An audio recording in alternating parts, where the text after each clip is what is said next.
Welcome to all. As from the last lecture, we are studying the Einstein universe. So here, in today's lecture, we are going to study the test particle motion. So what do you understand from the test particle? The test particle are nothing but something that we send to other planet, or something that we have sent some signals to gather the information to know what should be the present on the other planet. Okay, as like for example, if we send the satellite to the Mars from Earth, so we are testing something there on a planet Mars, and we take the signals from that planet by means of satellite. Okay, so satellite are something like a test particle, because we are sending them to testing something or to gather the information. Now, as we have sent the satellite, we require the trajectory means the path in which it will go to that planet. Okay, we require the path, we require the orbit. Okay, so the path and the orbit should be such that it will take a smallest distance to cover that path. Okay, and the smallest distance that to cover the path is given by our geodesic equation that we have studied in a Riemannian geometry. In Riemannian geometry, by the help of a Christoffel symbol, we have the equation of a trajectory of a test particle, or we can say that the equation of the path of the particle. Okay, so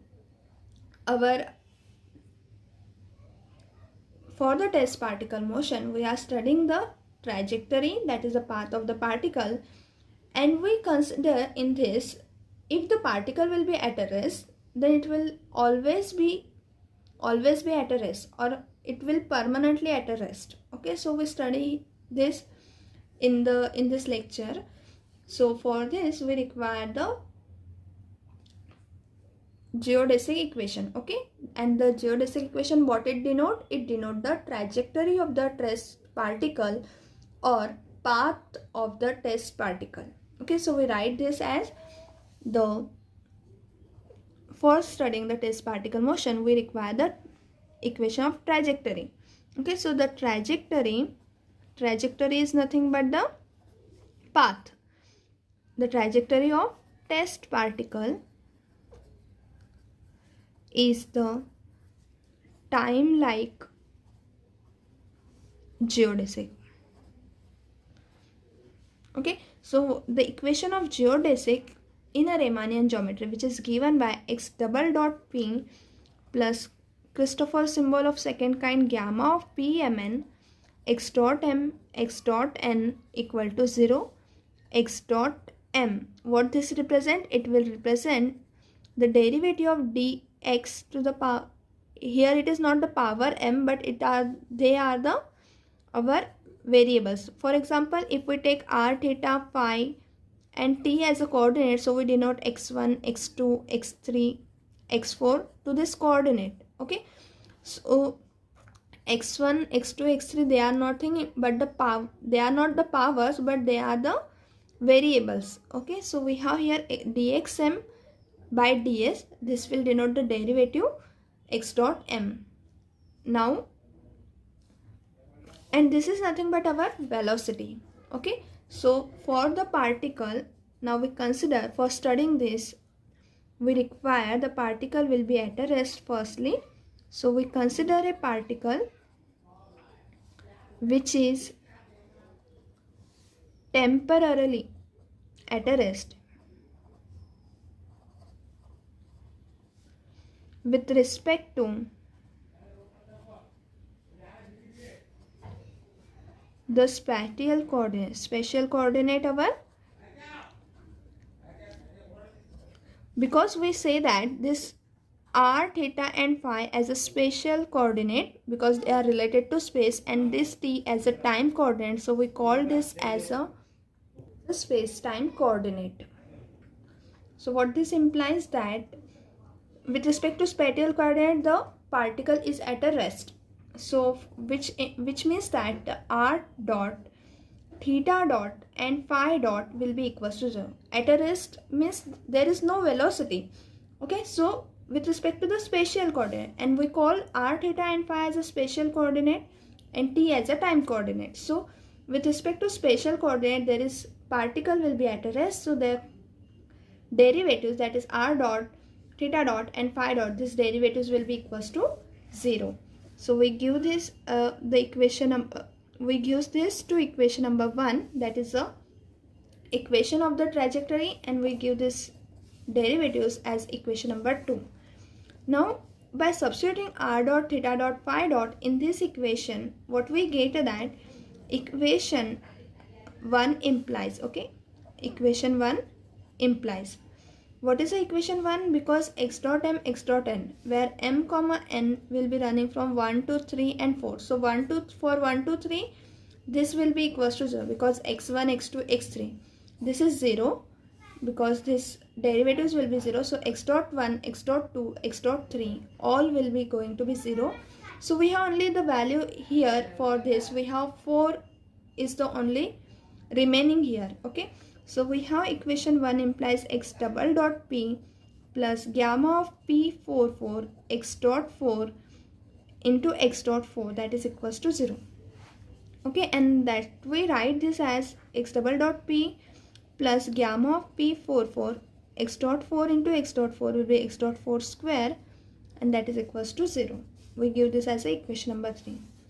Now from the line element of Einstein, from the line element of Einstein universe, what is our line element? That is ds square will be equals to minus 1 upon 1 minus r square upon capital R square dr square minus r square dw square plus dt square. So from here, this is our related to G11, this is related to G22 and then G33, and this is our related to G44 will be equals to 1. So what the 4 coordinate is depend on nothing, okay, that is it has no values here because it is constant, so it has no, if we take the derivatives of that, so there is nothing, 4 is depend on nothing r, theta and phi and t coordinate. So because it is depend on nothing, so their Christoffel symbol, that is P44. If we find the Christoffel symbol with respect to the 4, all the Christoffel symbol will be going to be vanishes. That means they are going to be 0. And as we have known this from the lecture that we have given, that on a computation of a Christoffel symbol, in that we mention how to find the non-vanishing Christoffel symbol. So as 4 is depend on nothing, therefore their Christoffel symbol will be going to be 0. You can verify this also by substituting the values of p as 1, 2, 3, 4. So all will be going to be 0. So what we get that, because of the line element of Einstein universe and 4 is depend on nothing, we have the Christoffel symbol gamma p44 will be equals to 0 for p equals to 1, 2 and 3, okay. That is we are taking, because we are taking r dot, theta dot, phi dot in 3, that is the first x1, x2, x3 coordinate, so we are taking here p equals to 1, 2, 3 coordinate.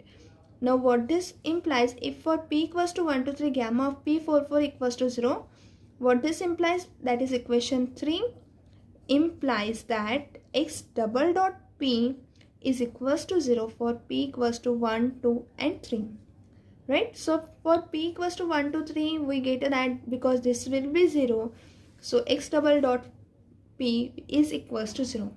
And what this is denote, because this is a double derivative, as we saying here that the single derivative will denote the derivative, so its double derivative will denote the acceleration, okay. So as the acceleration of the spatial acceleration is 0, because for the coordinate 1, 2, 3 they are the space coordinates, so spatial coordinate is 0. Because spatial coordinate is 0, what it mean? There is no change in velocity. So if there is a, because initially we assume that our particle is at rest, so what this implies, there is no change in velocity means the particle will be at rest completely or permanently. And if we assume that the particle is moving, then it will be moved with a uniform velocity. There are two meanings to when the acceleration will be 0. We have either particle will be at a rest or it is moving uniformly. But initially what we have assumed that the particles is at a rest with this condition. So as the particle will be at a rest and their acceleration is not changing, means there is no change in a velocity, so the particle will be at a rest permanently. Okay, so we write this as spatial acceleration of the particle is 0. Spatial acceleration is 0. So what it is implying, if the particle, that is the conclusion of our today's lecture, is that if the particle is temporarily at a rest, then it will be at a rest permanently. Okay, so in the study of the Einstein universe, we have get that the particle if at a rest, then it is at a rest permanently. Okay, so we will end our lecture here now, and in the next lecture we are going to see the Doppler shift in the Einstein universe. Okay, so thank you everyone.